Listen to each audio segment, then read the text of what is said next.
Hello everyone, welcome to 11th Commerce Economics lecture.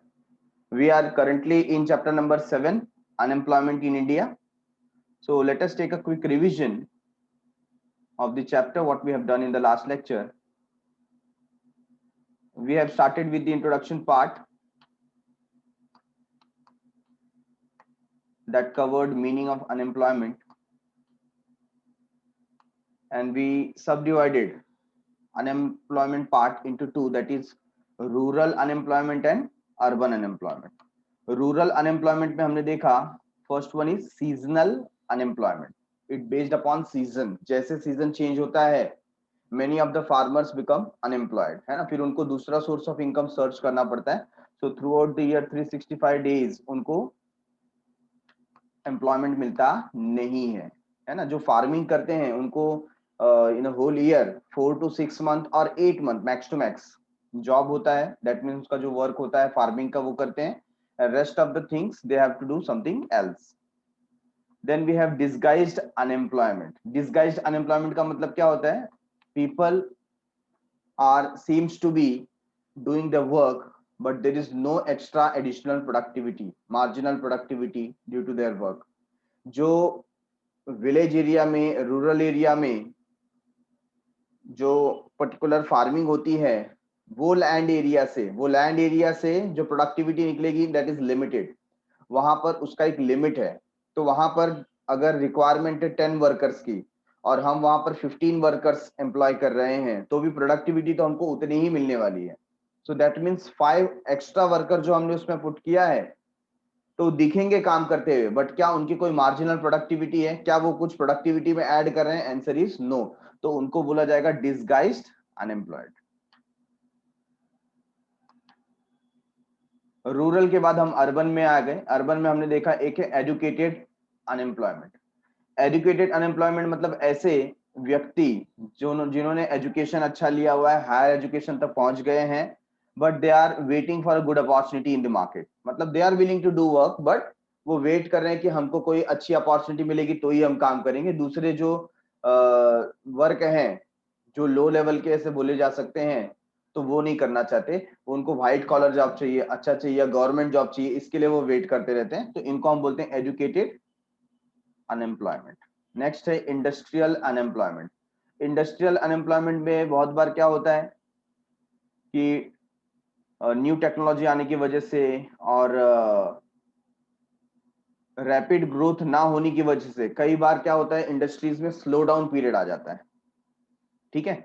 और population तो तेजी से बढ़ रहा है बट इंडस्ट्री उतनी तेजी से ग्रो नहीं कर रही है. तो इसके कारण उतने जॉब क्रिएट नहीं हो पाते हैं. तो लोग काम करने के लिए तैयार हैं बट उनको काम मिलता नहीं है. तो they are called as industrial unemployed. Next industrial unemployment के कुछ टाइप्स देखिए यहाँ पर दिए गए. पहला है टेक्नोलॉजिकल अनएम्प्लॉयमेंट. मतलब टेक्नोलॉजिकल चेंज की वजह से, है ना, लेबर इंटेंसिव प्रोडक्शन की जगह हम कैपिटल इंटेंसिव प्रोडक्शन यूज करें तो बहुत लोग क्या हो जाते हैं, जॉबलेस हो जाते हैं ना. मशीन्स के आने की वजह से बहुत लोग जॉबलेस हो जाते हैं. Then we have frictional unemployment. What is frictional unemployment? It is caused due to breakdown of machinery. मतलब इंडस्ट्री में काम चालू है, सब लोग जॉब पर हैं बट अचानक देर इज नो इलेक्ट्रिसिटी और मशीनरी ब्रेकडाउन हो गया, खराब हो गया, या वर्कर ने स्ट्राइक कर दिया, है कि नहीं. तो ये सब क्या क्रिएट करता है? Temporary unemployment. Though it is for a shorter period of time. For example strike हो गया तो एक वीक तक स्ट्राइक चला तो एक वीक का तो काम गया, है ना, हमारा ह्यूमन रिसोर्स वेस्ट हुआ. तो इसको भी हम क्या बोलेंगे? Frictional unemployment. Next cyclical unemployment. अभी किसके साइकिल की बात कर रहे हैं? We are talking about business cycle, है ना. तो कभी कभी बिजनेस साइकिल कैसा हो जाता है? It takes a boom. जो हाई पीरियड पे रहता है तो बहुत अपॉर्चुनिटीज मार्केट में मिलती है, जॉब क्रिएट होते हैं. बट बिजनेस साइकिल जब लो होता है तो लोगों को जॉब मिलता नहीं है. Next structural unemployment. Now what do you mean by structural unemployment? तो जब भी इकोनॉमी में ड्रास्टिक चेंज होता है ना, इकोनॉमी के स्ट्रक्चर में क्या होता है? Drastic change. इसमें हमने एग्जांपल लिया था. फॉर एग्जांपल जब नॉन मोनेटाइजेशन या डीमोनेटाइजेशन हुआ था इंडिया के अंदर, है ना, तो बहुत सारा जो स्मॉल स्केल इंडस्ट्रीज था उनके ऊपर इम्पैक्ट आया था डीमोनेटाइजेशन की वजह से, तो वहां पर अनएम्प्लॉयमेंट क्रिएट हो गया था। तो ऐसे इकोनॉमी में कोई बहुत बड़ा स्ट्रक्चरल चेंजेस होता है ना, जैसे जीएसटी आ गया, वो भी एक स्ट्रक्चरल चेंज है। So these changes may affect either the supply or the demand for the factor of production, या तो supply को affect करेंगे या तो demand को affect करेंगे। Structural changes in the economy are caused by the changes in the government policy, shortage of the capital, shifting of the industry from one region to another region। तो ये कुछ यहाँ पर हम एग्जांपल दे सकते हैं जिसकी वजह से स्ट्रक्चरल चेंजेस आता है। ठीक है, तो यहाँ पर स्ट्रक्चरल चेंजेस की वजह से अनएम्प्लॉयमेंट क्रिएट हुआ। आप देख सकते हैं यहाँ पर कुछ एग्जाम्पल दिए हुए हैं। Horse cart had been replaced by the auto rickshaw, introduction of the computerised typing has caused unemployment among manual typist. तो जो कंप्यूटर टाइपिंग आ गया उसके बाद मैनुअल टाइपराइटर थे, उनके पास तो कोई जॉब ही नहीं रहा। ठीक है, so moving ahead with extent of employment unemployment in India, तो ये एक चार्ट के माध्यम से आपको बताया गया है। आप देख सकते हैं इसमें जो डेटा है इट इज फ्रॉम 1993। ठीक है, और अवेलेबिलिटी है टिल 2012 तक की। सो अगर हम डेटा देखें यहाँ पर 1993 से 2012, सो ऑलमोस्ट अराउंड 20 इयर्स का पीरियड हमको यहाँ पर देखने को मिलता है। सो 20 इयर्स में आप देखिए लेबर फोर्स यहाँ पर दिया है और इंफॉर्मेशन है इन मिलियन, मिलियन का मतलब होता है 10 lakhs। तो एक्चुअल फिगर आपको कैसे मिलेगा, ये जो लिखा हुआ है लेबर फोर्स में इनटू 10 lakhs आपको करना पड़ेगा, multiply by 10 lakhs every data. ठीक है, तो यहां पर आप देखिए 1993 में 381.94 मिलियंस, ऐसा बोल सकते हैं हम, यहाँ पर लेबर फोर्स अवेलेबल था और इसमें से एम्प्लॉयड कितना था 374.45 मिलियन, और अनएम्प्लॉयड जो हैं वो लगभग 7.49 मिलियन के लगभग लोग क्या है अनएम्प्लॉयमेंट। तो अनएम्प्लॉयमेंट रेट कितना था 2%। और इसी तरीके से धीरे धीरे अनएम्प्लॉयमेंट का रेट देखिए 2 से 2.2, 2.4, फिर इन द ईयर 2009-10 क्या हुआ 2.1 पे आ गया। स्लाइट इसमें थोड़ा सा गिरावट आई, मतलब एम्प्लॉयमेंट अपॉर्चुनिटी अच्छी हो गई होगी। और उसके बाद 2011-12 की बात करें तो again it came to 2.2%, right. और अभी करंट हम सिनेरियो देखेंगे तो इसमें तो अनएम्प्लॉयमेंट रेट और बढ़ गया होगा, है ना, due to this corona virus, कोविड-19, changes in the economic factors, GST है, देन वी हैव डिमोनेटाइजेशन, ऐसे बहुत सारे कारण है जिसकी वजह से अनएम्प्लॉयमेंट रेट क्या हुआ बढ़ गया। तो state wise unemployment rates in India आपको दिया हुआ है। अगर स्टेट वाइज देखें त्रिपुरा 57, यहाँ पर क्या लिखा है आप देख सकते हैं, पर 1000 का हमको यहाँ पर रेशियो दिया हुआ है, पर 1000। ठीक है, तो यहाँ पर आप डेटा देखिए, त्रिपुरा का कितना लिखा है 197 और मणिपुर का 57 पर 1000। तो आप देख सकते हैं त्रिपुरा में as compare to Manipur unemployment ज्यादा है कि नहीं। तो यहाँ पर आप देखेंगे हायर टू लोअर ऐसा गया हुआ है, हायर टू लोअर। सिक्किम में 181, what does it mean, Sikkim में अगर 1000% है तो उसमें से 181% क्या है अनएम्प्लॉयड, कितने परसेंट अनएम्प्लॉयड है। केरला में 125, हिमाचल प्रदेश 106, है ना। हम देखते हैं यहाँ पर महाराष्ट्र का कुछ डेटा दिया है क्या,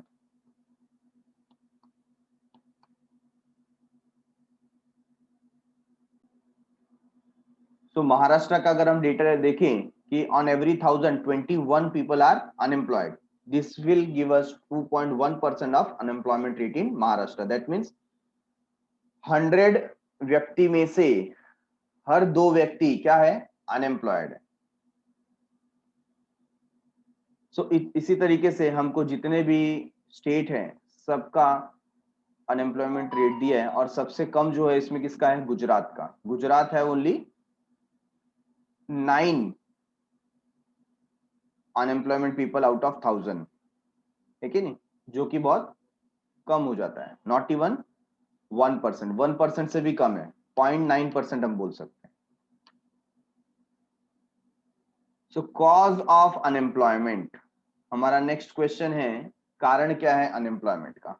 ऐसे तो रोजगार का ना होना उसके बहुत सारे कारण हो सकते हैं, बट कुछ जो मेजर रीजंस हैं जिसकी वजह से अनएम्प्लॉयमेंट बहुत ज्यादा है, तो वो हम देख रहे हैं। सबसे पहले है jobless growth. Jobless growth. Since independence, the rate of growth of employment in India has been considerably less than the rate of economic growth. What does it mean? जिस तरीके से इकोनॉमी ग्रो कर रही है उससे कई गुना ज्यादा तरीके से क्या ग्रो हो रहा है? अनएम्प्लॉयमेंट। मतलब एम्प्लॉयमेंट का ग्रोथ स्लो है, ठीक है। यहां पर since independence the rate of growth of employment India has been considerably less, मतलब एम्प्लॉयमेंट जनरेट नहीं हो रहा जितना इकोनॉमी ग्रो कर रहा है। सो इकोनॉमी ग्रो कर रहा है अपने लेवल पे, लेकिन उस हिसाब से एम्प्लॉयमेंट जनरेट नहीं हो रहा। क्या रीजन हो सकता है? तो ज्यादातर हो सकता है कि कैपिटल इंटेंसिव जो टेक्निक है उसका इस्तेमाल करने की वजह से the rate of economic growth has not been adequate enough to absorb the increasing labour force. तो इकोनॉमिक ग्रोथ इतनी तेजी से नहीं हो रहा कि पूरा का पूरा जो अबंडेंट लेबर फोर्स है उसको एब्जॉर्ब कर ले। As a result there is a wide spread unemployment. So what we want? We want more economic growth with more job creation. तो इकोनॉमिक ग्रोथ और ज्यादा होना चाहिए और उससे और जॉब क्रिएट होने चाहिए। Number 2, increase in labour force. Death rate has been rapidly decline. Last chapter में जो हमारा पॉपुलेशन का चैप्टर था वो हमने देखा कि जो डेथ रेट है वो क्या हो गया है? कम हो गया है, बट बर्थ रेट पीक पे है। और इसकी वजह से क्या होता है? Population explosion. और पॉपुलेशन एक्सप्लोजन में क्या हो रहा है? गवर्नमेंट अगर जॉब क्रिएट भी कर रही है तो उससे कई गुना ज्यादा पॉपुलेशन इंक्रीज हो जा रहा है। A corresponding fall in birth rate, therefore the country has registered an unprecedented population growth. तो यहां पर आप प्रेडिक्ट नहीं कर सकते उस तरीके से पॉपुलेशन ग्रोथ हो रहा है। This was naturally followed by N equally large expansion of labour force. तो अचानक क्या हो जाता है? एक बड़ा पॉपुलेशन खड़ा हो जाता है सामने जॉब के लिए, बट उतने जॉब हम क्रिएट नहीं कर पा रहे। Entrepreneurial spirit to recognise economic activity where they can be self employed. तो यहां पर क्या प्रोवाइड करने की जरूरत है? Sorry, I went to the next page directly, मुझे यहां पर आना चाहिए था। Leading to unemployment. तो ये जो ट्रेमेंडस ग्रोथ इन पॉपुलेशन है या पॉपुलेशन एक्सप्लोजन है, इसकी वजह से क्या हो रहा है? इसकी वजह से जितना हम जॉब प्रोवाइड करने की कोशिश करते हैं उससे 4 टाइम्स 5 टाइम्स ज्यादा हमारे सामने जॉब सीकर आ जाते हैं। तो जॉब सबको मिल पाता नहीं। Number 3, excessive use of machinery. इसको हम बोलेंगे कैपिटल इंटेंसिव टेक्निक, है ना। Excessive use of machinery, machinery का ज्यादा इस्तेमाल। In India, manpower is available in large quantities. तो India is a labour abundant country. क्या बोलेंगे यहां पर? लेबर अबंडेंट कंट्री, मतलब यहां पर सरप्लस लेबर अवेलेबल है। At a very cheap rate people are ready to do work. बहुत ही कम प्राइस में as compare to developed nation. आप देखेंगे यूएसए, जापान, जर्मनी, ये जो कंट्रीज हैं उनके यहां पर जो पे स्केल रेट है और हमारे यहां पर जो पे स्केल रेट है, जमीन आसमान का फर्क है। फॉर एग्जाम्पल, अगर अमेरिका में किसी नॉर्मल एम्प्लॉय को $10,000 मिलते हैं और इंडिया में किसी को 10,000 रुपीज मिलते हैं, है कि नहीं? There is a huge difference, क्योंकि डॉलर का जो वैल्यू है it will multiply by 70 rupees. That means how much he is earning monthly basis पे। वहां पर 70,000 पेमेंट मिल रहा है तो यहां पर 10,000 मिल रहा है कि नहीं? तो यहां पर लेबर क्या है? अबंडेंट है। Under this circumstances the country would have labour intensive technique. तो ऐसे सर्कमस्टेंसेस में क्या होना चाहिए? प्रोसेस ऑफ प्रोडक्शन ऐसा होना चाहिए जहां पर लेबर इंटेंसिव टेक्निक हो, मतलब मशीन का इस्तेमाल कम हो और लोगों का इस्तेमाल ज्यादा हो। ऐसा टेक्निक यूज करना चाहिए। However, not only in industries but also in agriculture, producers are increasingly substituting capital for labour. तो आज की तारीख में क्या होता है, उल्टा हो रहा है। लेबर तो हमारे पास ज्यादा है, बट लेबर को यूज करने की जगह पे हम मशीन को यूज करते हैं। किसको यूज करते हैं, मशीन को। ठीक है, where capital is in abundant supply. तो यहां पर कैपिटल का मतलब क्या बोल रहे हैं, money and machinery. What do you mean by capital over here, money and machinery. Where capital is in abundant supply, use of automatic machines and other sophisticated equipment is both rational and justified। तो यहां पर बता रहे जहां पर capital बहुत ज्यादा available, मतलब वो अगर कंट्री रिच है तो और लेबर कम है तो आप मशीन का इस्तेमाल करो, जस्टिफाइड है। बट इंडिया जैसी कंट्री में आप मशीन का ज्यादा इस्तेमाल करेंगे तो अनएम्प्लॉयमेंट तो बढ़ेगा ही। वही बता रहे हैं यहां पर, in India this policy result in large scale unemployment. इसकी वजह से क्या होता है, अनएम्प्लॉयमेंट और ज्यादा बढ़ जाता है। Number 4, lack of skill development programme. Skill development programme बहुत कम है। यहां पर एक फॉर्मल एजुकेशन लेने के बाद भी जो ग्रेजुएट पर्सन है उसको पता नहीं रहता है कि वो काम कैसे करे, उसको कोई प्रैक्टिकल एक्सपोजर नहीं है। ये सबसे बड़ा लूप होल है कि जो जॉब मार्केट में अवेलेबल भी है लेकिन उसके लायक का जो कैंडिडेट मिलना चाहिए वो मिलता नहीं है। तो there is a gap between our education and job supply. आप देखेंगे कि लोग अनएम्प्लॉयड बहुत हैं, बट आज भी बहुत सारे वेबसाइट चल रहे हैं ना। अगर जॉब्स अवेलेबल नहीं होती तो ये monster.com, फिर nick.com, indeed.com, ऐसे कितने सारे वेबसाइट हैं जो जॉब प्रोवाइड करने का काम करते हैं। अगर जॉब अवेलेबल नहीं होती तो क्या ये वेबसाइट्स चलती, नहीं चलती। लेकिन ये वेबसाइट चल रही हैं, इसका मतलब है देयर आर जॉब्स अवेलेबल। सिर्फ उसके मैचिंग का जो कैंडिडेट है वो नहीं मिल पाता because we lack skill for that. तो यहां पर स्किल डेवलपमेंट प्रोग्राम कंडक्ट करना बहुत जरूरी है।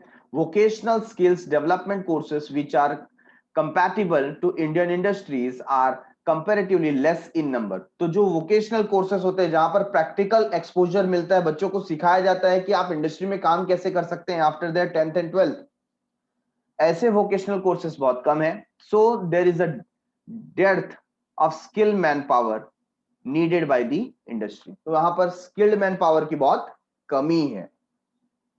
इसके लिए स्किल इंडिया करके एक मुहिम चलाई गई थी इंडियन गवर्नमेंट के थ्रू, जिसके अंदर बहुत सारे अनस्किल्ड पर्संस को कुछ स्किल सिखाया गया ताकि वो छोटे मोटे जॉब या उद्योग या बिजनेस स्टार्ट कर सके। ठीक है,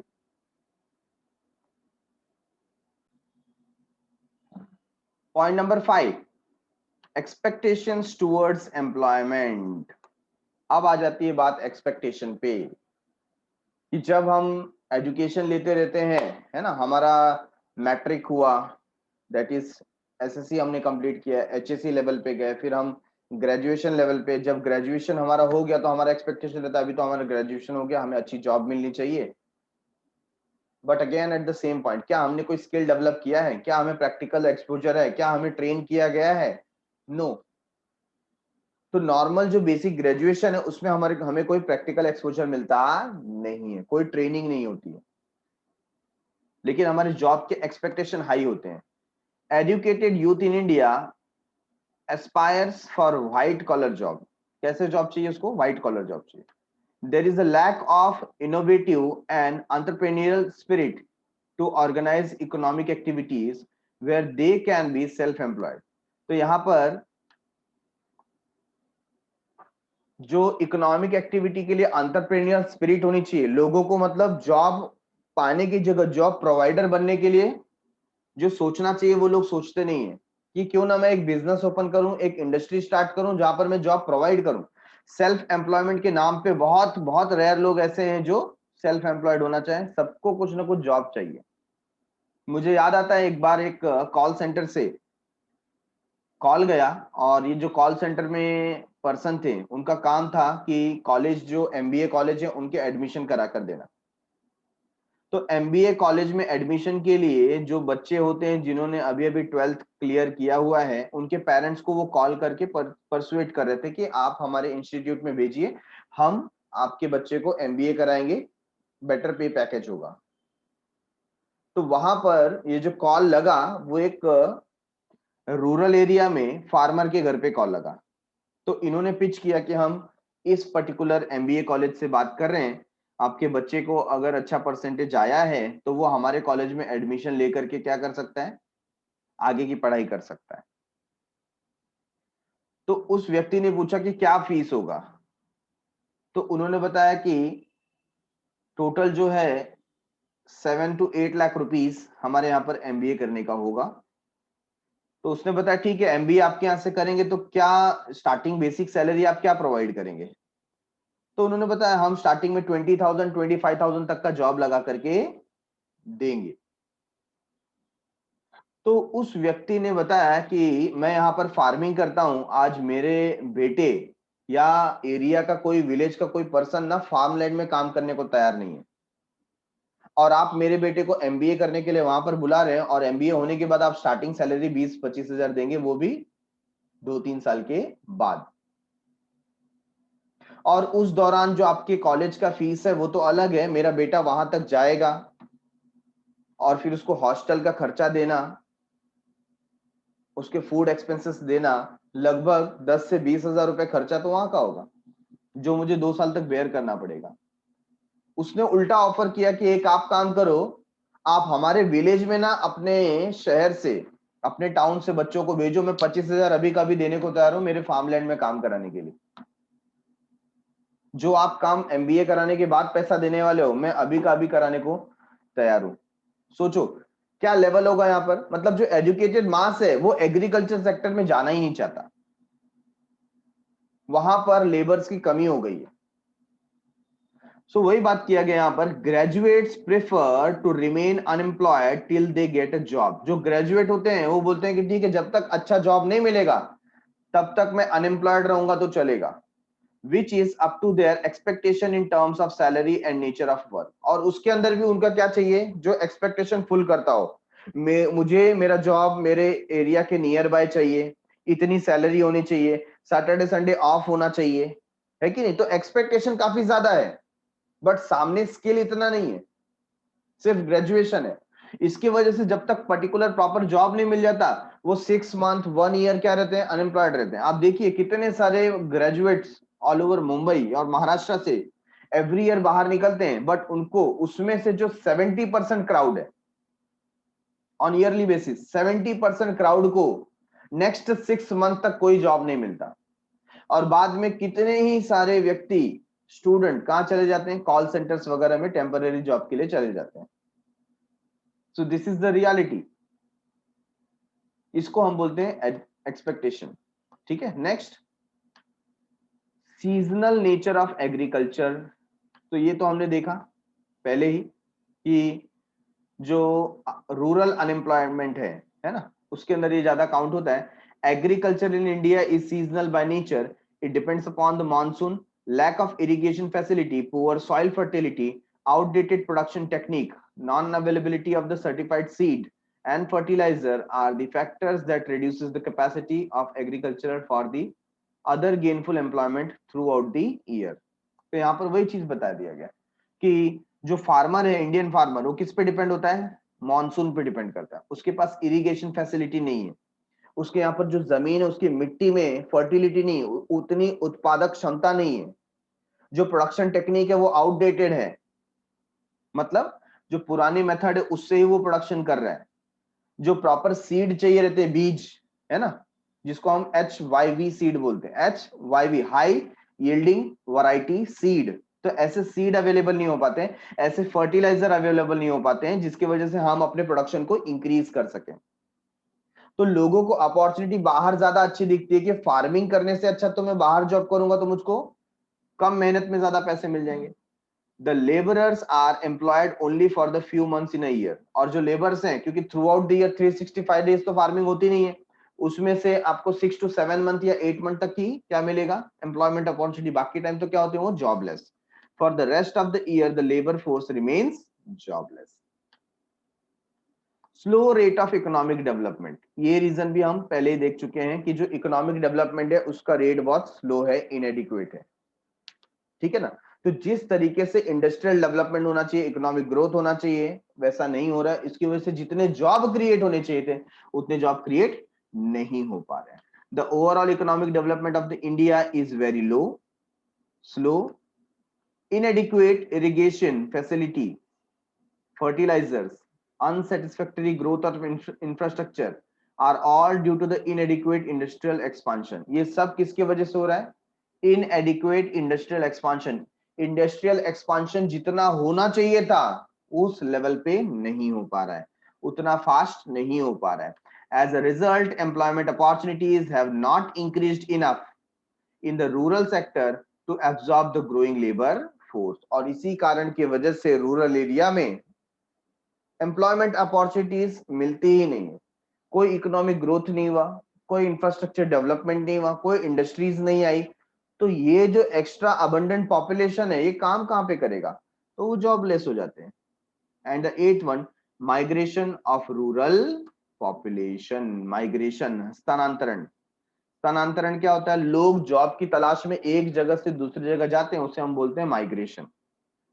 So there has been a continuous immigration of people from rural to urban area, है ना। हमारे जैसे मेट्रो सिटीज, मुंबई जैसे शहर में आप देखेंगे बहुत सारे लोग इमिग्रेट होके आते हैं, मतलब अपने नेटिव प्लेस को छोड़ करके मुंबई में आते हैं। और यहाँ पर क्या होता है?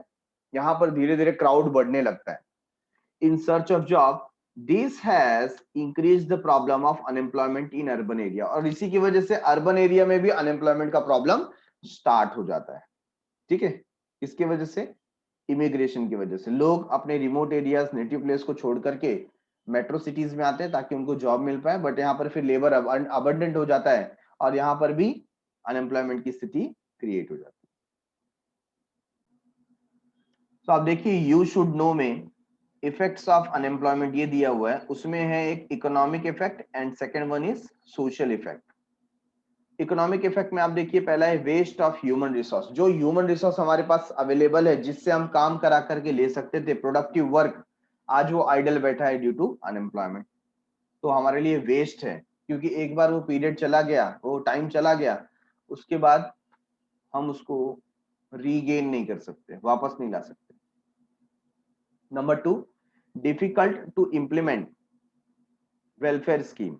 अनएम्प्लॉयमेंट की वजह से जो वेलफेयर स्कीम लॉन्च होता है उसको भी इंप्लीमेंट कर पाना मुश्किल हो जाता है। Number third, poverty and income inequality. Unemployment की वजह से क्या होता है? पॉवर्टी मतलब गरीबी बढ़ती है और लोगों के बीच में इनकम इनइक्वालिटी आता है। क्या आता है? Income inequality. Fourth one, growth of informal sector. जो इनफॉर्मल अनऑर्गेनाइज सेक्टर है उनका ग्रोथ ज्यादा होता है, क्योंकि फिर क्या करते हैं लोग अपने अपने तरीके से सेल्फ एम्प्लॉयड होने की कोशिश करते हैं और उसमें कैओस क्रिएट हो जाता है ना। ये एक इनफॉर्मल सेक्टर का ग्रोथ हमें दिखाई देता है। हाई डिपेंडेंसी रेशियो, तो यहाँ पर क्या हो जाता है? काम करने वाले कम और उनके ऊपर डिपेंडेंट ज्यादा हो जाते हैं। जैसे होता है ना, एक फैमिली में अगर 6 to 7 मेंबर्स हैं तो जो लाइवलीहुड अर्नर है ना, जो कमाने वाला व्यक्ति है वो एक है और खाने वाले 7 हैं, तो इसको हम क्या बोलते हैं? High dependency ratio. Next is social effects. Social effect में social tension and unrest. Obviously जो जॉबलेस पर्सन होगा उसको तो एक सामाजिक टेंशन रहता ही है, क्योंकि लोग उसको उस दृष्टि से देखते हैं कि देखो ये जो व्यक्ति है ये क्या है? अनएम्प्लॉयड है, घर में बैठा रहता है दिन भर और कुछ काम धंधा नहीं है इसको, है कि नहीं। लॉस ऑफ ह्यूमन डिग्निटी, आपका स्वाभिमान चला जाता है। क्या चला जाता है? स्वाभिमान। आपके अंदर का कॉन्फिडेंस खत्म हो जाता है। क्यों? क्योंकि आपके पास जॉब नहीं है और स्पेंड करने के लिए मनी नहीं है ना। तो इसके वजह से आपकी डिग्निटी चली गई। And third one is helplessness. आप एकदम हेल्पलेस महसूस करते हो कि कोई आपकी मदद नहीं कर सकता। क्यों? क्योंकि आप unemployed.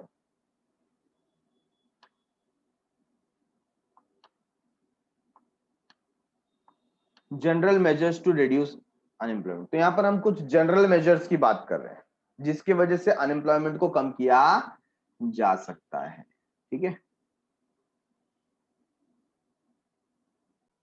So what are the general measures? First one is development of agricultural sector. आप agricultural sector को और develop कीजिए, जिसकी वजह से जो abundant population unemployed है उनको रोजगार मिल सके। तो आप देख रहे हैं कि जो लोग एजुकेशन लेने के बाद में फार्मलैंड पे काम नहीं कर रहे हैं, तो अगर आप एग्रीकल्चर सेक्टर को अच्छे से डेवलप करते हो और वहां पर अगर बेटर प्रॉफिट की अपॉर्चुनिटी मिलती है, बेटर सोर्स ऑफ इनकम मिलता है, सो तो लोग क्या हो सकते हैं, शिफ्ट हो सकते हैं, है ना, rather than searching for job, वो अपने फार्मलैंड पे काम कर सकते हैं। Number 2, provision for alternative occupation. हमेशा एक प्रोविजन बना करके रखा जाए ताकि एक हमारा जॉब नहीं चल रहा है तो दूसरे जगह तो हम सेट हो जाए। Number 3, development of infrastructure. Infrastructure को जितना ज्यादा डेवलप करेंगे इकोनॉमिक ग्रोथ उतनी तेजी से होगा, और इकोनॉमिक ग्रोथ होगा तो इंडस्ट्रियल ग्रोथ भी होगा, इंडस्ट्रियल ग्रोथ होगा तो जॉब अपॉर्चुनिटीज भी बढ़ेंगी। Reforms in the educational system. हमारे एजुकेशन सिस्टम में बदलाव की जरूरत है, रिफॉर्म की जरूरत है, और जो कि हो भी चुका है, अब नेक्स्ट ईयर से लागू होगा। Development of tourism. Tours and tourism का भी डेवलप करेंगे तो एक नया जो जॉब का क्षेत्र है ना, वो भी लोगों को पता चलता है। इंडिया जैसी कंट्री में place to visit is very large. Even क्या होता है, हम तो जो टूरिज्म को है इंटरनेशनल लेवल पे प्रमोट तो करते ही हैं, साथ ही साथ जो स्टेट लेवल है उस पे भी प्रमोट करते हैं। हर एक स्टेट को अलग से जिम्मेदारी दी गई है अपने यहाँ के कल्चर को शो करने की, टूरिज्म को बढ़ाने के लिए। use of labor intensive technique instead of capital intensive technique, all should go for labor intensive technique। मतलब लोगों के द्वारा जो काम करा करके लेना है उसको प्राथमिकता देनी चाहिए। Number 7, development of the IT and communication. Information technology and communication, इसको जितना ज्यादा डेवलप करेंगे उतने जॉब अपॉर्चुनिटीज मार्केट में क्रिएट होंगी। Number 8, provision for vocational training and skill development facility. इनको भी प्रमोट करना जरूरी है। क्यों? क्योंकि ये ऐसे इंस्टीट्यूट है जो स्टूडेंट को प्रैक्टिकल सिखाते हैं कि कोई मैन्युफैक्चरिंग कैसे करनी है, कोई बिजनेस सेटअप कैसे करना है, यहाँ पर प्रैक्टिकल एक्सपोजर मिलता है। Number 9, rural industrialisation. तो रूरल एरियाज में ज्यादा नंबर ऑफ इंडस्ट्रीज हो ताकि वहां के लोगों को जॉब मिले, इसका ध्यान रखना चाहिए। And motivation for self employment. लोग अपने आप ऑटोमेटिकली ऐसे मोटिवेटेड हो ताकि वो सेल्फ एम्प्लॉयड हो सके। सेल्फ एम्प्लॉयड हो जाएंगे तो उनको कहीं जॉब मांगने जाने की जरूरत नहीं है, उल्टा वो जॉब क्रिएट करने लगेगी। ठीक है, तो यहां पर हमने कुछ पॉइंट देखा यू शुड नो में से, मेजर्स।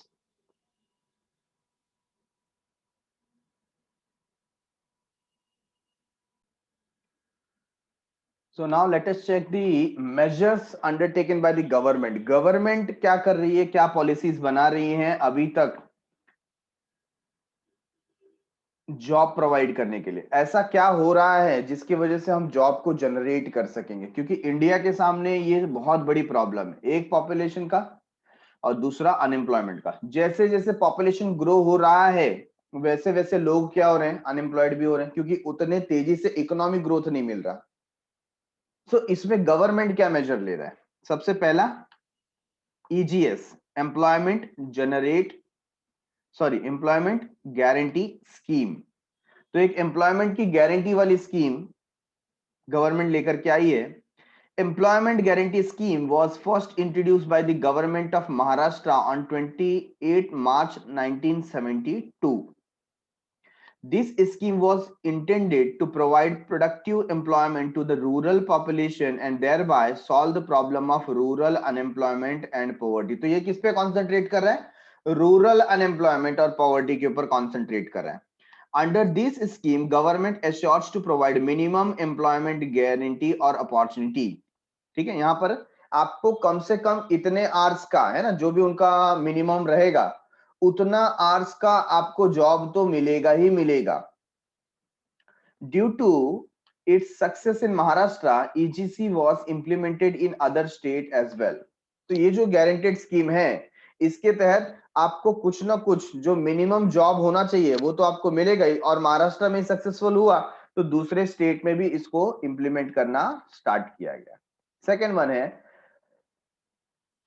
स्वर्ण जयंती ग्राम स्वरोजगार योजना। तो नाम से ही पता चलता है, again it is for the rural population, है ना, ग्राम स्वरोजगार योजना। This scheme was launched in April 1999 after restructuring the Integrated Rural Development Program. तो पहले IRDP था, उसको restructure किया गया, an allied scheme. It is the only self-employment scheme for the rural poor in India. तो जो rural poor है India के अंदर, उनके लिए ये सिंगल स्वर्ण जयंती ग्राम स्वरोजगार योजना स्कीम दिया गया है, ताकि जो रूरल के लोग हैं, रूरल पॉपुलेशन है, उनको सेल्फ एम्प्लॉयमेंट की अपॉर्चुनिटी दी जा सके। मतलब आप कोई ना कोई स्कीम के साथ आइए, फॉर एग्जांपल आप कोई शॉप ओपन करना चाहते हैं या आपका कोई प्रोजेक्ट वर्क है, उसके सिलसिले में आप इस योजना के अंदर आइए, यहां से आपको हेल्प मिलेगा, फाइनेंशियल सपोर्ट मिलेगा, ठीक है ना। ये सारे स्कीम्स इस तरीके से काम करते हैं। थर्ड वन है स्वर्ण जयंती शहरी रोजगार योजना। अब ऊपर जो हमने देखा वो ग्रामीण था, मतलब रूरल के लिए था, point number 2। And third one is regarding शहरी रोजगार योजना, मतलब टाउन के लिए, सिटीज के लिए। This scheme was launch in December 1997। It provide gainful employment to the urban unemployed and under employed. तो यहां पर जो अनएम्प्लॉयड पर्सन है अर्बन एरियाज में, सिटी एरिया में, या अंडर एम्प्लॉयड हैं, उनको एम्प्लॉयमेंट प्रोवाइड किया जाता है इसके तहत। It include self employment, women self employment programmes, skill training and employment promotion and urban wage employment programme.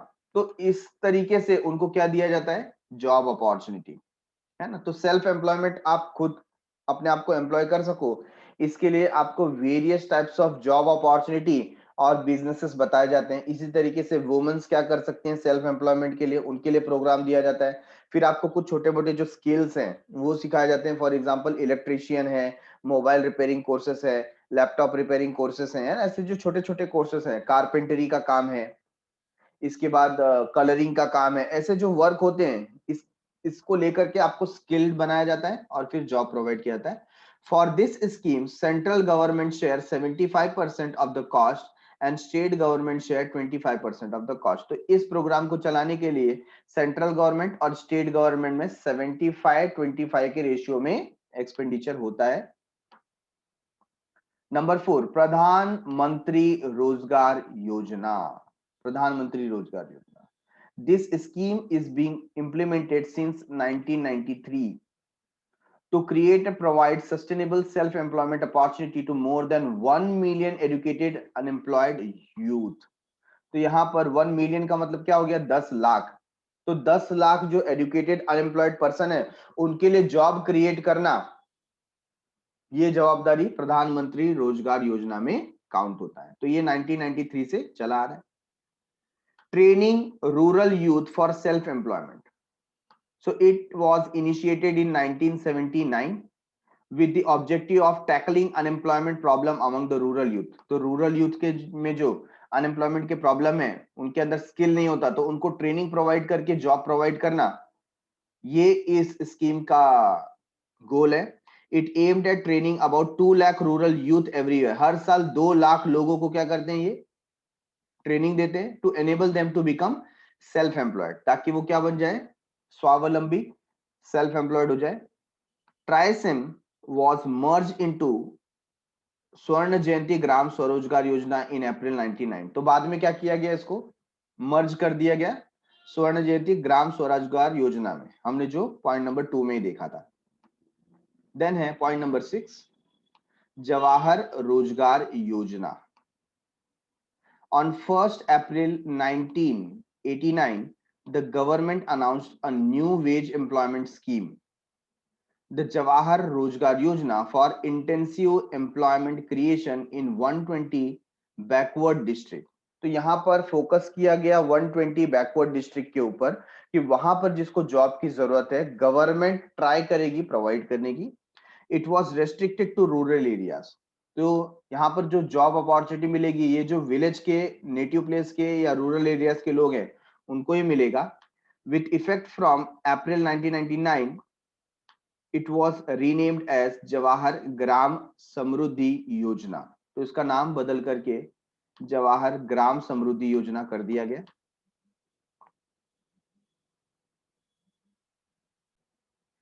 Point number 7 is Mahatma Gandhi national rural employment guarantee scheme.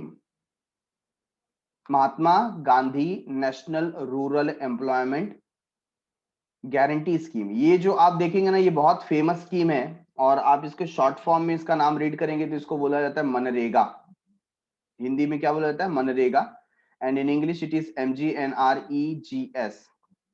तो एक मिनिमम पेमेंट इसमें किया जाता है और एक गारंटीड आपको जॉब प्रोवाइड किया जाता है रिलेटेड टू दिस स्कीम।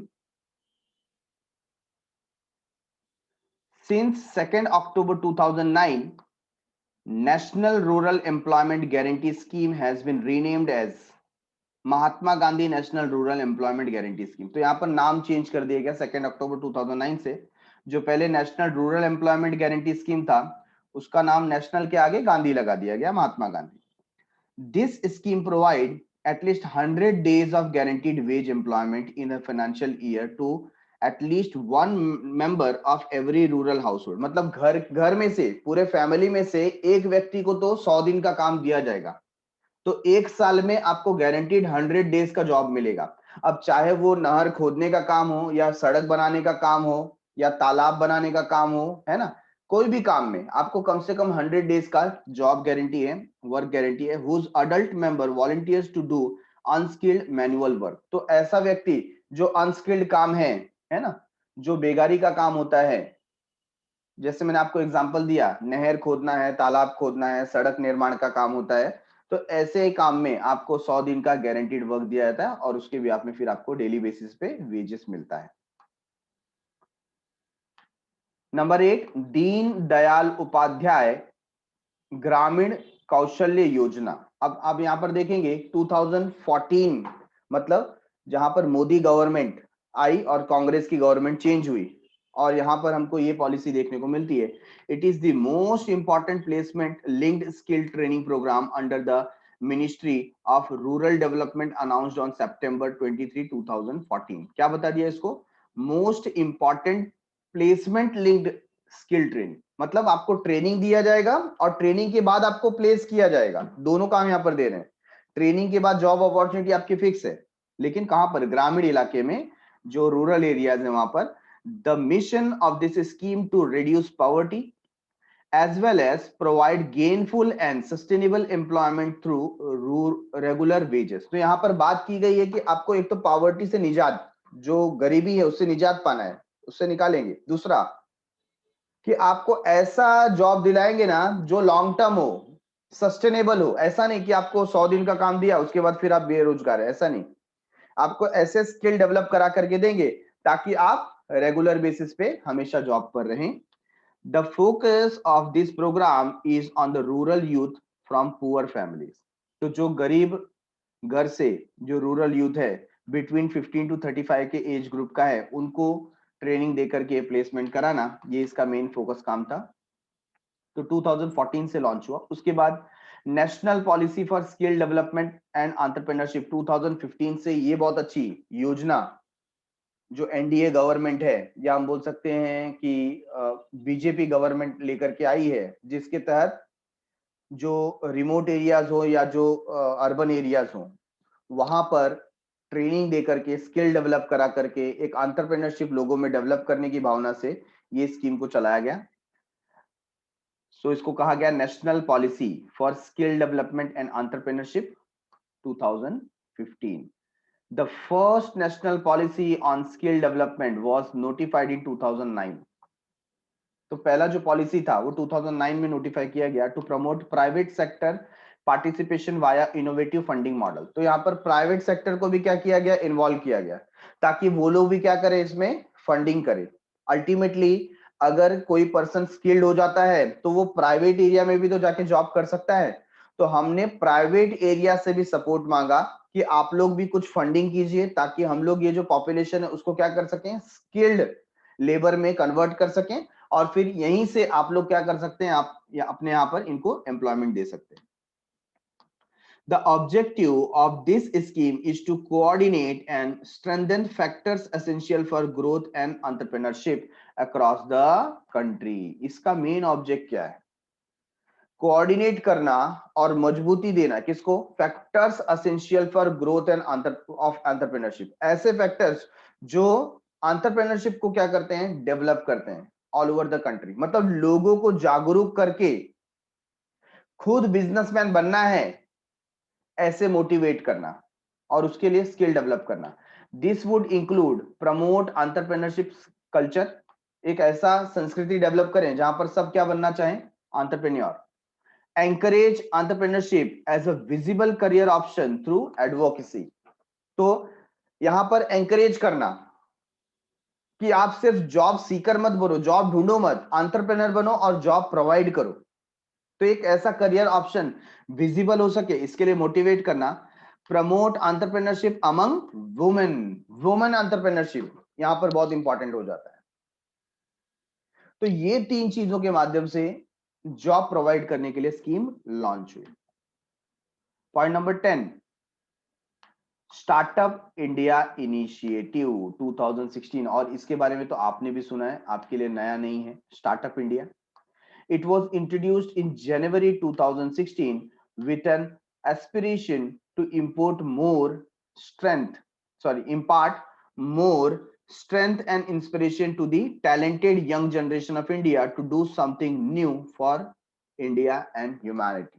तो यहां पर मोटिवेट किया गया कि जो टैलेंटेड यंग जनरेशन है उनके अंदर स्ट्रेंथ डाला जाए, इंस्पिरेशन डाला जाए, ताकि वो इंडिया और मानवता के लिए कुछ कर सके। तो स्टार्टअप इंडिया ये एक इनिशिएटिव लिया गया। नंबर 11, प्रधानमंत्री कौशल विकास योजना 2016 से 20 अभी भी चल रहा है। The objective of this scheme to encourage skill development among youth by providing monetary reward. यहाँ पर क्या दे रहे हैं? अगर आपने कोई अच्छा काम किया तो monetary reward आपको मिलेगा। For successful completion of approved training program, अगर आपने ट्रेनिंग प्रोग्राम ठीक ढंग से कंप्लीट किया, अच्छे से कंप्लीट किया, तो आपको मॉनेटरी रिवॉर्ड मिलेगा।